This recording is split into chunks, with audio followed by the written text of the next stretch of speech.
Welcome to Live from the Gardens, a Fanimorph podcast about animals and how to be a convincing Animorph.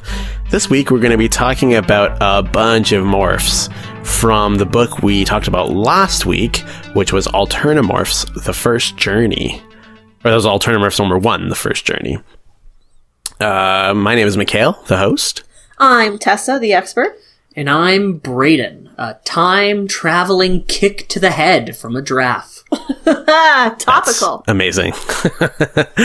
So this week we're going to do things a little differently, whereas normally we would kind of just blast through some trivia from 2 of the morphs from the previous book, but this time there was quite a few. Mm-hmm. So I kind of just went to the Animorph wiki and looked to see what morphs that were like permanent, non-Sario rippy morphs that would have been either acquired by us as the narrator or like shown off as morphs that other Animorphs had. So the list of animals in this book is actually quite long. I've given my fellow hosts a list of those animals, but I'm just going to read it out for our listeners right now. Ready? Ferret, giraffe, hyena, German shepherd, parrot, chameleon, golden retriever, green anole, Siberian tiger, African elephant, cat, red-tailed hawk, horse, gorilla, human, and pit bull. These are all the morphs that everyone does, not just the narrator, but everyone in the book. Just for clarification. Yeah, and it's morphs that don't end in death. Yeah. Right, because let's see, the fly's not on there, right? Yeah. I could have included all of them, but it was like, holy crap, I only have so much time to like poorly do animal research. So today we're going to do, not necessarily like rapid fire, but we're going to do like a Jeopardy-esque, not really Jeopardy either. It's kind of like a steel game. Sort of, yeah. So I'm going to need you 2 guys to play 1 round of rock, paper, scissors to see who goes first. All right. Fucking Brayden won. Brayden goes first. So the way this works is, Brayden, you're going to pick an animal, and I'm going to ask you a question about that animal. Okay? If you get it right, you can then pick the next animal and continue on so forward. Cool. Okay? Cool. Every animal only has 2 questions, so I'll eliminate them. You guys have a list in front of you, all the animals. I'm going to eliminate them off the list so you don't pick twice. Sure. Or pick, I guess, more than twice. Okay. And then if you get the question wrong, Tessa gets a chance to steal. Nice. Okay, so she can then give me the correct answer, and if she gets the correct answer, she gets a point and gets to pick the next animal. However, if she gets the wrong answer, neither of you get points, but Tessa still gets to pick the next animal. I really hope there's some true or false in here, because that's going to be an easy point! Oh, and there's some giveaways, because there are animals that you've seen before, and we've done Live from the Gardens before. Mikhail, I do so it's kind of a test to see how much you guys are paying attention. Yeah, I do a physical mind wipe after every Live from the Garden, so I can forget how animals have sex. So you're going to do pretty terrible. I'm going to be so bad. Anyway. 1 correct answer is 1 point, obviously, like usual. However, the obvious difference here is that you guys can't both get a point for the same question. Mm-hmm. Mm-hmm. And the points as it stand is Tessa has 47 points, Brayden has 46. Oh! Dun, dun, dun. So this means extra much. Brayden. So I'm going to basically, spoiler alert for the end of the episode, I'm going to be really sad when I pick stupid shit as all of my answers and get them all wrong. Okay, Brayden, hit me with that first choice. Right. African elephant. I remember that one very much. Long-time listeners will know I enjoyed that shit very much. Okay. African elephant. What type of sound can elephants hear that is thought to help them avoid natural disasters? Oh, what's it called? It's in the ground. Even if you can describe it.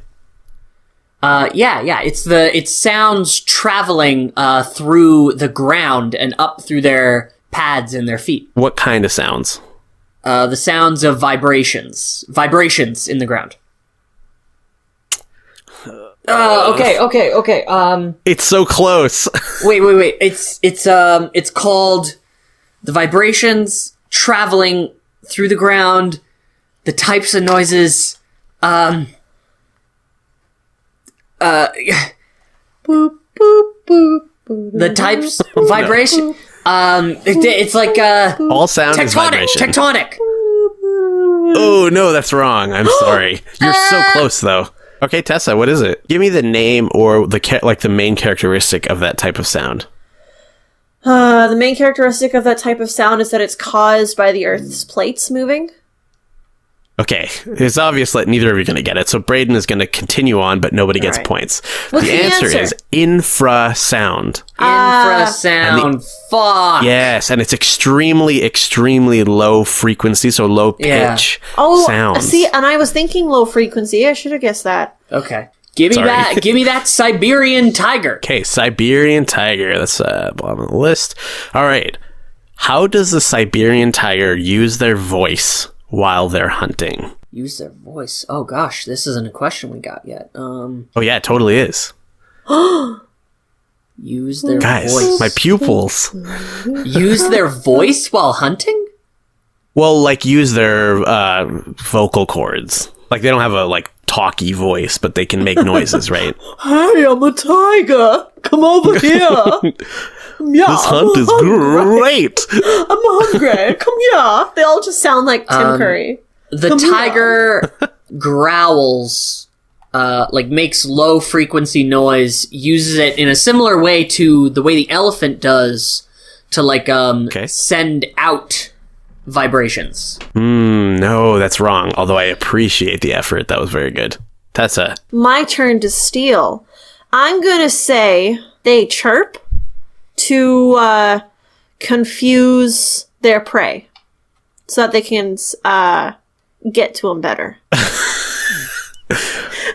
All right, I don't fucking know. I'm gonna give you that one, but it's like so fucking. I can tell that you don't really know, and you're just guessing.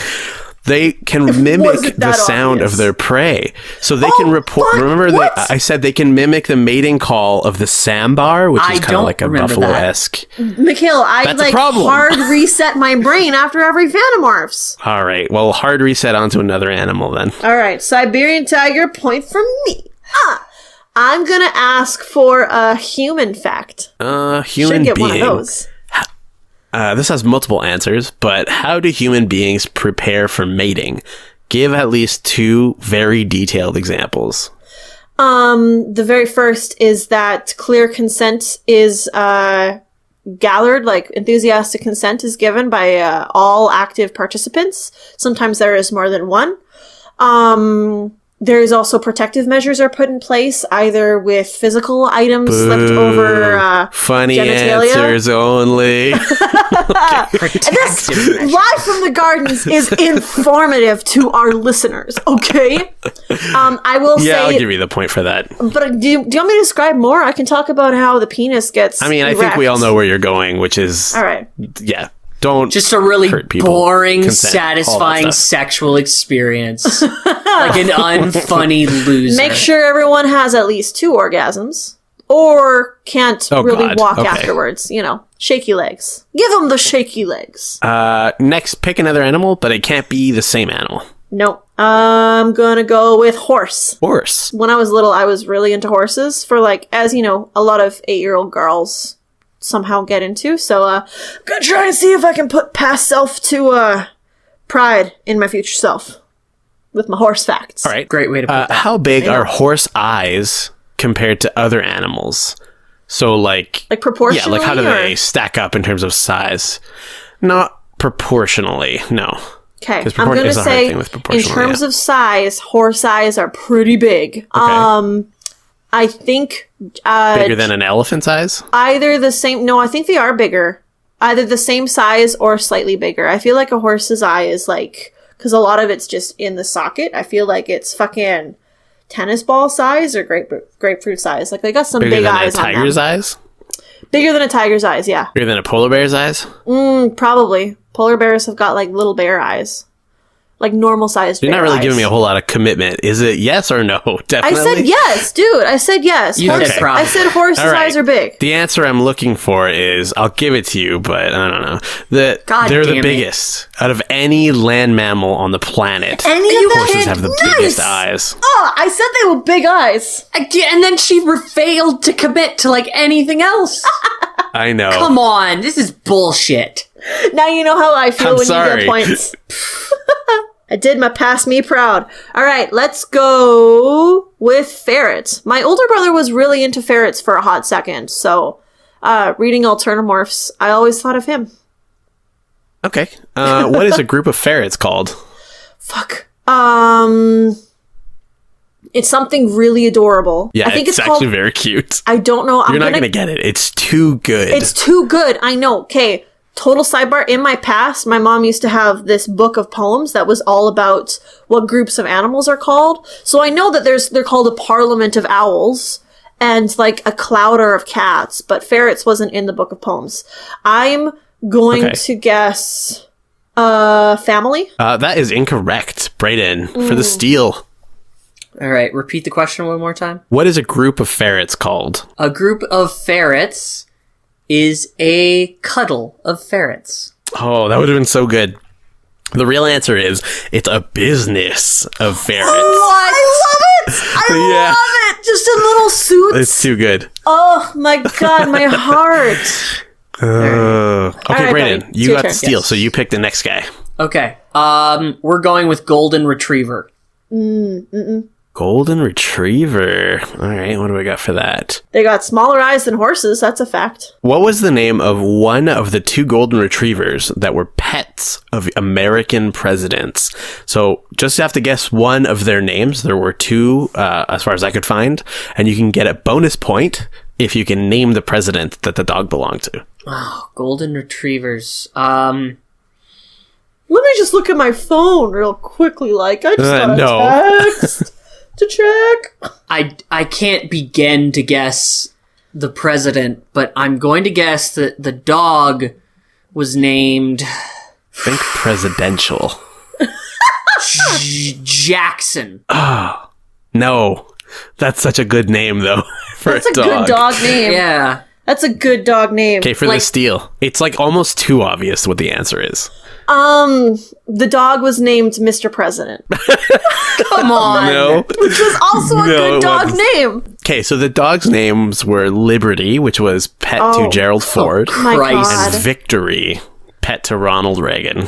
Fuck! And I can't even remember the name of, like, Obama's dog, and he was just in office. I don't even know that Ford was a president. I thought he just made cars. Yeah. Not the same definitely Ford. I different know they're not Ford. the same Yeah. Ford. It was a joke. All right, Tessa, Cool. for the steal, what other animal?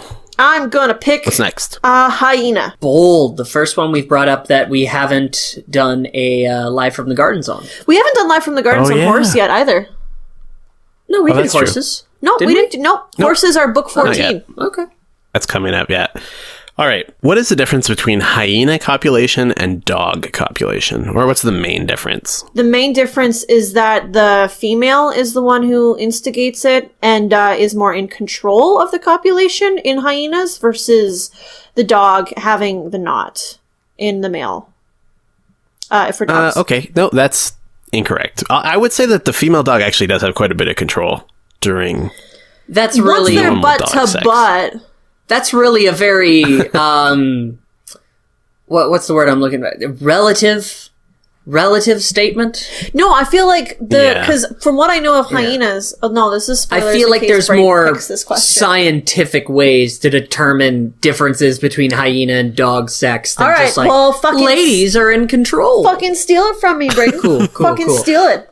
Main difference between hyena and dog mating. Oh fuck! I knew this one now. Hyena mating. Okay, here's a hint. It was kind of the thing that I thought was the most incredulous about dogs' sex. Anyways, it's the opposite for hyenas. That's Hyenas come do on. not. I wish I had looked that up, but I don't think that's the answer. Can I double steal? I don't think they do not. Is it? No, you can't double steal. I won't get points for this, but is it that hyenas, like the female hyena's clitoris, is basically a pseudo penis, and she like scoops the sperm out of the male? No. Okay. No. Because that would be amazing, wild. but no. So the thing that I had so much I was so incredulous over was dogs have sex, or like they're stuck in that knotted for butt to so butt position long. for 5 to 20 minutes. Yeah. Hyenas do they do like multiple mating things, but it's like short, like over and over, Okay. but short. So Right. was I right though? Do they No. not? They do not. So I was right. No, they do not. Do I get the point? No, I say no. No. Oh, come on! That's not a difference, though. That's not a difference between the two of them. How is that a difference? Yes, it is! Hyenas don't knot! How hyenas mate? Firstly, okay, do hyena cocks have a knot? That's what I'm Googling right now. God. Oh, God. The clitoral... Oh, wait. Because of the female's awkward genitalia, successful mating for hyenas is tricky. It takes careful positioning to crouch behind her and somehow get his penis to point up and backwards to enter her clitoris. I don't see anything about knotting. So they don't knot, right. And they're not caught in them for those long lengths of time that you were talking about. I was right, just in a kind of roundabout way. Yeah, for the incorrect reasons, you were right. I say that you know what? Point. This is Mikhail had a very... I'm going to give a point to Brayden. Yeah, like I say, you deserve a point. You're right. It was my fault for not actually... That is a pretty critical thing. So... I'll give it to you for now, but I do want to look more into that hyena thing. Okay. So let's say Brayden takes this one. So earlier, Mikhail, I'm sorry, I lost my temper. It's okay. We forgive you. Earlier in Life from the Gardens episodes, Mikhail said that he would have a monkey girlfriend, but I think y'all might be coming around to the hyena lady side. What? I mean, 1-inch clitoris. I don't really feel like aiming for that. I mean, that was a big draw for the monkey. Was the big clit? Just saying. All right, so I'm pretty sure... Exactly. Pretty sure Brayden gets to choose a guy now, because he stole hyena from me. Yes. Yep. I will take cat. Ooh. For 8 points. Domestic. Yeah. That's just domestic cat, like normal. Yes. So, these are things I've told you guys before. So, how much water does a cat need to drink in one day in order to survive? And, does not have to be an exact milliliter number. Do you have milliliters or ounces or both? I have everything. Don't worry. Nice. I'm going to guess a sixth of a gallon. What? Sixth of a gallon is fucking specific, but okay. I was measuring by 114th car lengths worth of water.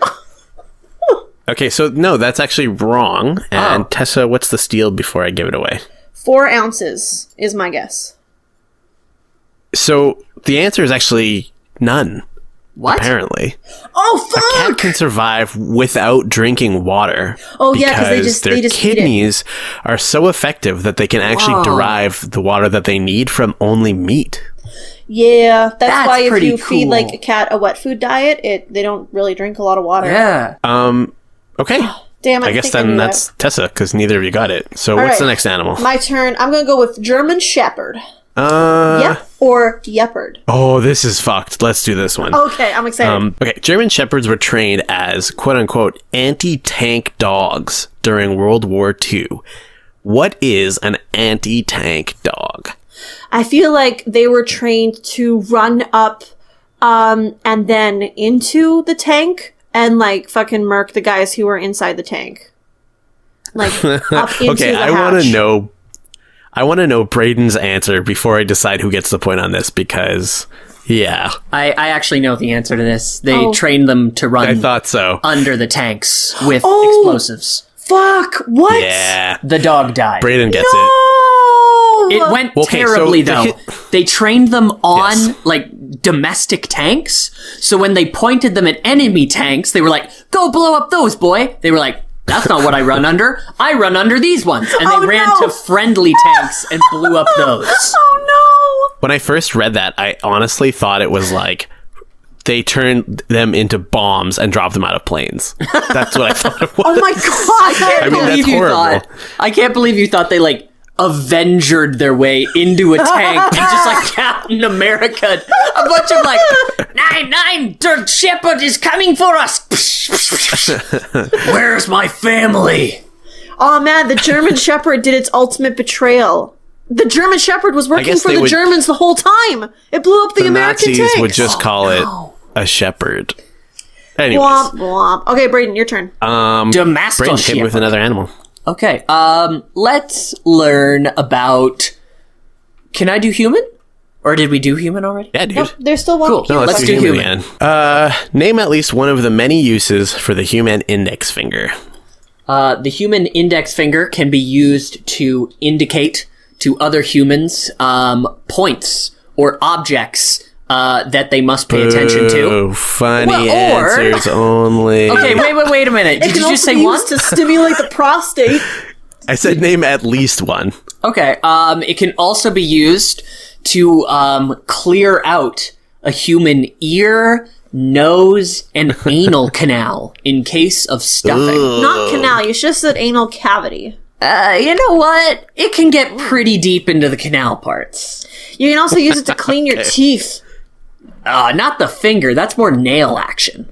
I've seen some pretty nasty videos of humans doing some weird mouth and teeth stuff, but they never get their finger in between. I mean, I guess some of them have gotten their finger in between there. All right, that's a point for Brayden. Some pretty crazy stuff you can do with an index finger, but those are good. Those are good. Point for Brayden. Cool. Next animal. Gorilla. Gorilla. We've done this one before, too. Bang, bang, gorilla. What reproductive act do gorillas engage in that was previously thought to be unique to humans and bonobo monkeys? Oral sex. That's... this is another one where I probably should have looked up everything that was unique. I want to say no because I've definitely seen chimps do that on... Don't ask why I know that. Wait. Were chimps doing it on other chimps, or did you see the chimp doing it to the frog? Yeah. No. Oh, God. Okay. Because that was sad. Anyway. Anyways. Tessa. So for me to steal? Finger blasting. Also no. Finger Definitely blasting. chimps do that too. Finger blasting what? There's so many things you can finger blast. Was it orgy? What was it? The answer is actually face-to-face sex. What? Oh. Yeah. Oh. Because most monkeys, up to the point where they discovered this anyways, which was probably a while ago, mind you, they didn't have face-to-face sex. Yeah, I guess, Maybe it's not. You know what? I don't know if bonobos are monkeys. Are bonobos apes? All right, so nice, right? No points. Brayden chose gorilla, so it's my choice now, yeah? Yes, it's Tessa's choice. Can I go with Siberian tiger? Yeah, for sure. Let's do a Siberian tiger question. Okay, a liger is a cross between a tiger and a lion. What is the high end of a liger's normal weight range? I think it's like 4,000 pounds. That is incorrect. That's insane. They get really heavy. They get really heavy. They get heavy, but not that heavy. 600 pounds. Okay, that's going to be a closer to. It's Brayden who gets it. It's 1,000 pounds. It's 1,000. Yeah, because I knew it was in the thousands. I thought it was 4,000 pounds. Holy. 4,000 Anyways. pounds. Holy. All right, hit me with the next animal choice. Siberian tiger's off the table. Green anole lizard. Also known as the Green Carolina lizard. Howdy, Call folks. back to I'm a the Carolina first lizard. episode. Yeah.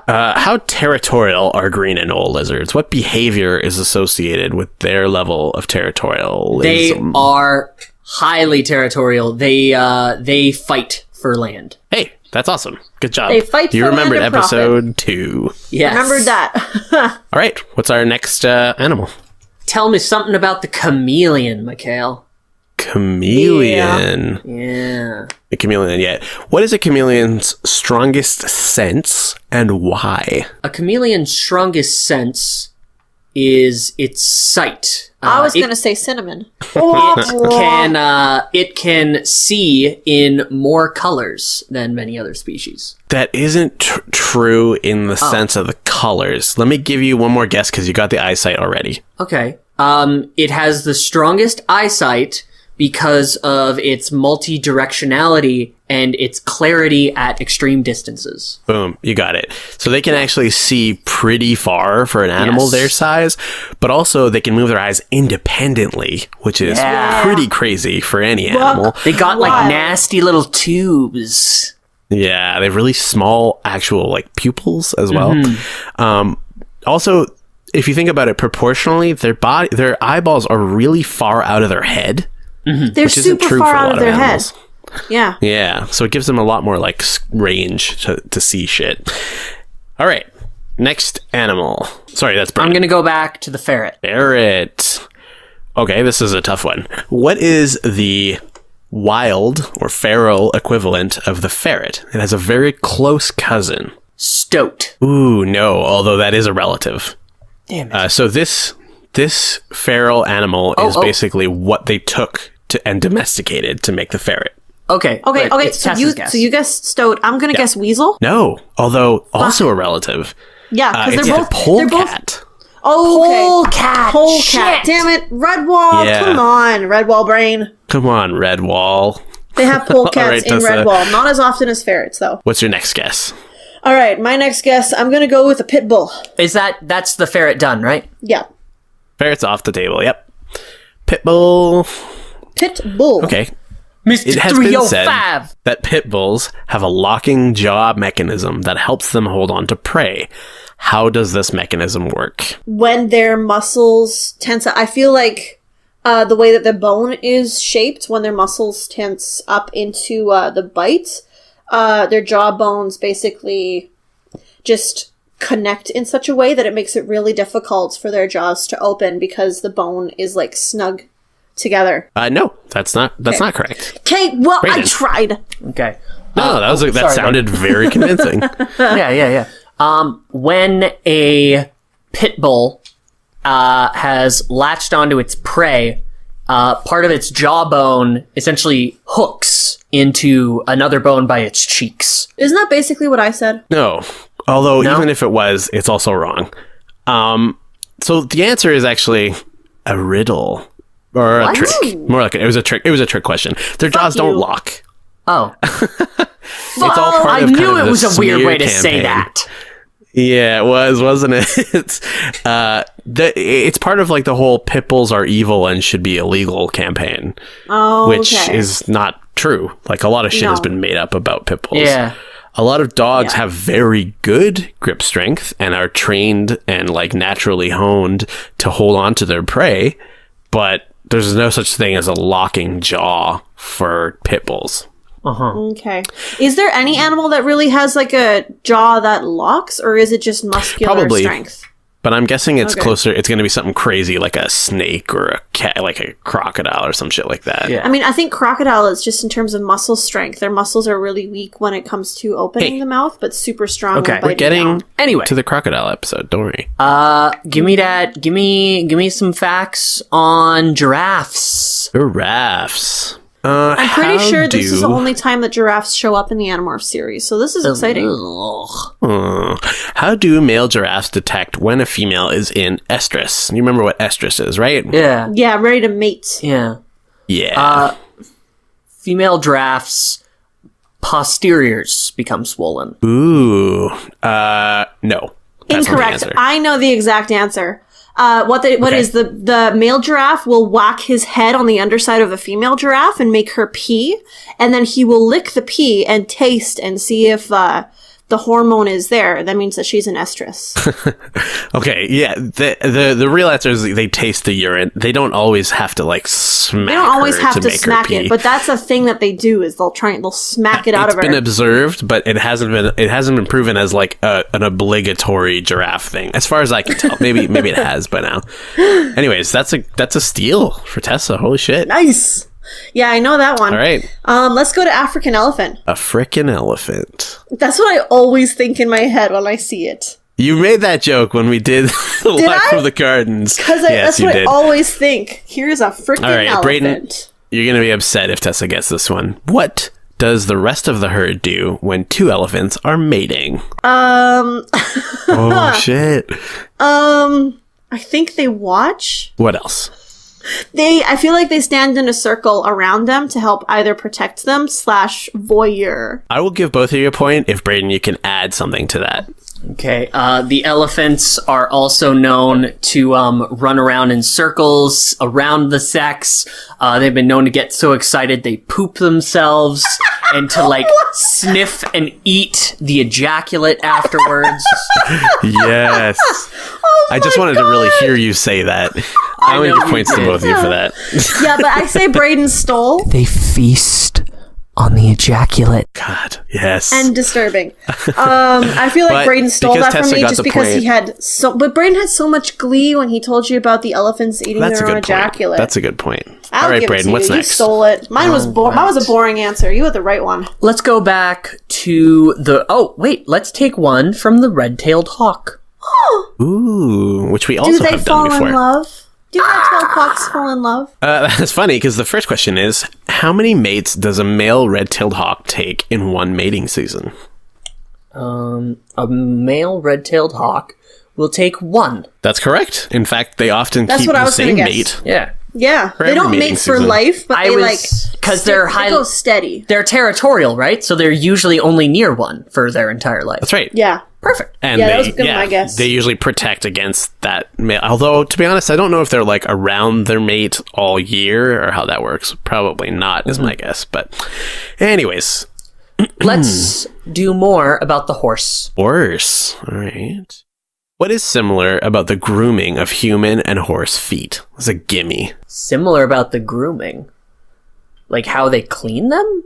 Yeah, that's what grooming means. Just anything related to grooming.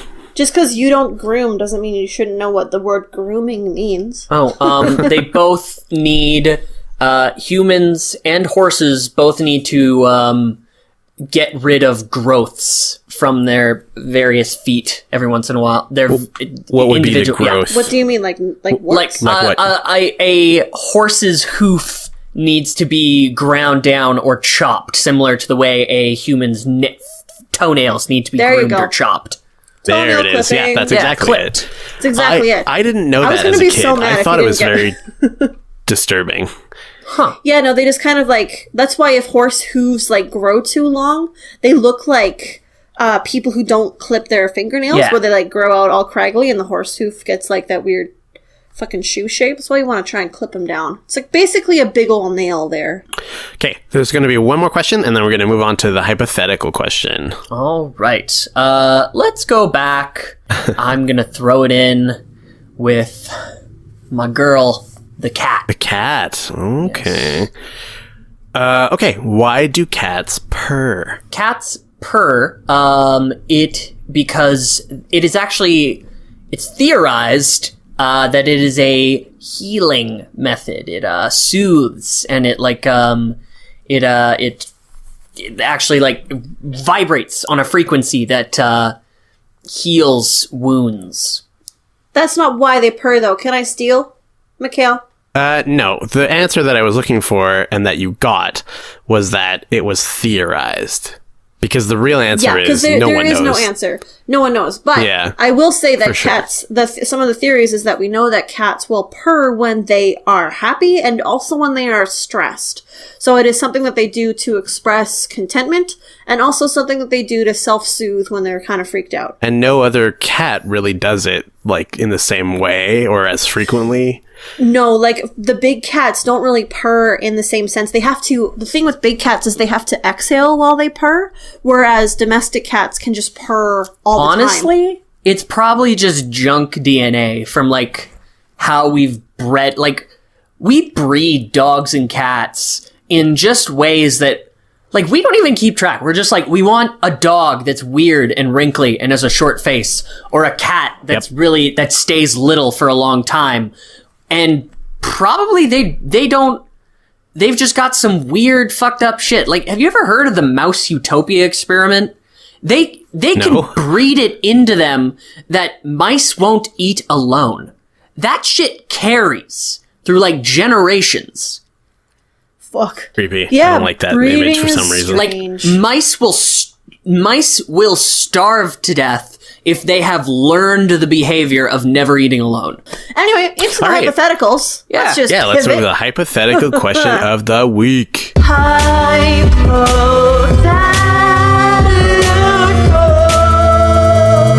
question of the week. Hypothetical question of the week. Question of the week. Question of the week. Let's say we, the three of us, were all actually picked, quote unquote, as the 6th, 7th, and 8th Animorph. So we were all there. Okay. What would our roles be in the group? So you know how Jake's the leader, Marco's the sass, Cassie's the environmentalist? But here's the twist. You cannot describe your own role. You have to talk about the person to your left. Oh, I guess that's you, so that Mikhail. means, Brayden will talk about Mikhail, I will talk about Brayden, and Mikhail will talk about me? Mikhail talks about Tessa. Got it. Okay. Tessa, yeah. Okay. All right. Well, I had a really good one for Mikhail, so now I gotta think long and hard about Brayden. Okay. Let's start with I don't know. Brayden, you got one? Yes, actually. I believe you, Mikhail, would be probably like... You would be a lot like Cassie. You would know a lot about these animals. You would Wait. Okay. Let me finish. Okay. You would be a lot like Cassie in that you know a lot about these animals. You research a lot about these animals. But you'd be fucking brutal about it. You'd learn, like... you would like, say... If you, like, learn that, like... You would learn things like, oh, it's theorized. You would, like, experiment. You would, like... piss in jars as a giraffe. Oh my god. And then, like, you would keep, like, yerks, like, in jars and, like, pour different animals' piss on them just to find, like, some mega poison. Like, you would you'd be a brutal, like, scientist. That's disturbing and disgusting. Mikhail, I'm just gonna freebie. This is what I was gonna say. I was gonna call you the super nerd who would plan everything so that Jake wouldn't schedule missions the same weekend that a big paper was due. Because, peek behind the curtain, Fanimorphs fans, Michaela's got our shit planned up until 2018. Yeah. About, like, what's recorded and when can we get guests on, and what episode goes out. It's pretty sexy nasty. Yeah. He's super prepared, so. I'm going to go with the mad scientist animal thing. I think I prefer that. Yeah. It's less nerdy. It's got a sexier ring to it, that's for sure. Okay, so Tessa, you would be the person who, like... You would go along with all the crazy shit that they do. You'd be kind of like right behind Marco. Like, he's got a quip, you've got a quip. You're like, you're building off of his thing. Team? You're his Robin. Fucking dream team. Definitely Robin. You're trying to, like, get as many laughs as Marco while they're still laughing. You know what I mean? Yeah. But simultaneously, you're the one who's like, oh man, there's like Cirque du Soleil's in town, let's do that. Or like, oh, you guys want to go to, like, you'd be trying to do normal shit all the time with these people. And, like, they wouldn't necessarily want to, but you'd be trying so hard. I would basically... And they'd be like, Tessa, we've got to pretend we're not friends in real life so that they don't catch on. And that's why none of the Animorphs would hang out with me. They don't actually like Marco They don't actually like Marco at all. Oh no. I would be the butt of the joke. Yeah, they wouldn't actually hang out with me outside. And the excuse would be that they don't want the Yerks to know that we're working together, but the truth is that I'm just really bad to hang out with. If we're talking about 12-year-old me, current me is a delight. Sure. 12-year-old me didn't know who Ashton Kutcher was. So... And that's the real mark of a quality person. It really is in the early thousands and the 90s. Like, come on. All right. Brayden, you would be the guy in the woods collecting the best sticks to turn into staves for the pit trap that we're going to lure all the Dork-Bajir to. You would be the sadistic mind that would think of ways to torture and maim as many of these Yerks as possible. You would be the one who would fucking morph an owl and park outside of Chapman's house and give him nightmares in Thoughtspeak. Holy shit, me and Brayden would make a great team. Yeah, you would be able to tell him what kind of animal could best, like, psychologically torture the higher-ranking controllers that you know of. I'd be insulted? But I've definitely thought of this. Like, I've definitely said to myself, like, man, if I was an Animorph, I'd definitely be, like, doing more guerrilla anarchist shit. I know you would. Like, I would go to Chapman's house and just, like, nail a dead cat and a note that says, we know. Yes. And then I'd be there. I'd be, like, across the street in, like, a hoodie doing, like, mad eyes and, like, with a mask on and, like maybe I'm partially morphed, so I look maybe like a wolf man. And then I do, like, the throat slit and the finger gun at the same time, but then I, like, also try to turn it into 2 finger guns and also maybe a wrist slit, and then I just run into the woods. I just want to... You know how I know that you've thought about this before? Because you've literally described this. He's literally described that thing in one of the very early episodes. I feel like you would be the first one to acquire Axe with or without his permission, just so that you can morph an Andalite and run around town. Okay, just that so got kind of the Yerks rapey can sounding. see, like, other Andalites in this. Like, I feel like you would just want to be an Andalite and fuck things up for them. Yeah. Well, that's just going to about do it for time for us. Cool. So to run down, Mikhail is the mad scientist doing research. Brayden enacts Mikhail's sadistic plans as well as his own. You want you want Walmart brand Marco? That's me. Safeway Select Marco. President's choice. So, all you beautiful listeners out there, if you haven't subscribed yet on iTunes or Stitcher or wherever you guys get podcasts, don't forget to do that. Smash that like with your leg-shaped sized clitoris just over and over again. Just over and over. We know that you have it. You have it. I had a joke ready, but that mental image just ruined it. Just ruined it all. Also, check out collectivelegacy.org, which is our website. You can find all of our episodes on there, all the beautiful episode art that Mikhail slaps together, and the descriptions he jots down for this, and also all the other podcasts that we do on the network, most of which I'm a part of, so please give me validation. The Animorphs don't like me. I hope you do. Yeah, there's lots of great shows on the network. You can find them all at collectivelegacy.org. Next week, we'll be talking about Animorphs number 12, The Reaction. The Reaction. And the following week, we'll be talking about the morphs from that book. I've been Mikhail, the host. I'm Tessa, the expert. Oh, wait.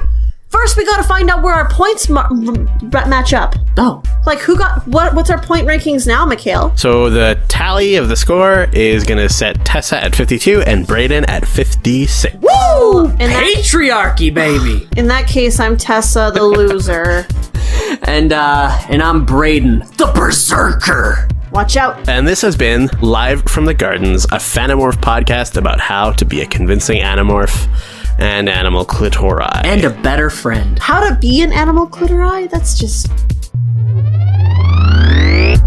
If you'd like to correct or clarify any of the poorly researched animal facts in this episode of Live from the Gardens, feel free to contact us on Twitter, Instagram, or Facebook by searching for Fanimorphs, the Dork-Bajir Chronicles. And remember, stay safe, stay hidden. Hello everyone, and welcome to Rollin' Solo. My character is Snick the Kobold Slayer. She is a gnome ranger. The gnome ranger. I just realized that. Rollin' Solo is a multi-character story that takes place in Alland, a country full of betrayal, hope, loss, and destiny. Ooh. Our characters are ferocious, strong, and smart, but are they able to withstand the story that is playing out before them? Whoa, wait a second. And I'm a dirty hippie. Does he have a bow? I thought he had a bow. I forget. I think he had a bow. Plot relevant mammoths. Can I roll for plot, Tessa? This is gonna sound bonkers. And will the DM be able to make this story make sense? Yeah! New episodes every second Friday on collectivelegacy.org or wherever you download podcasts. Brought to you by Collective Legacy, a podcast network.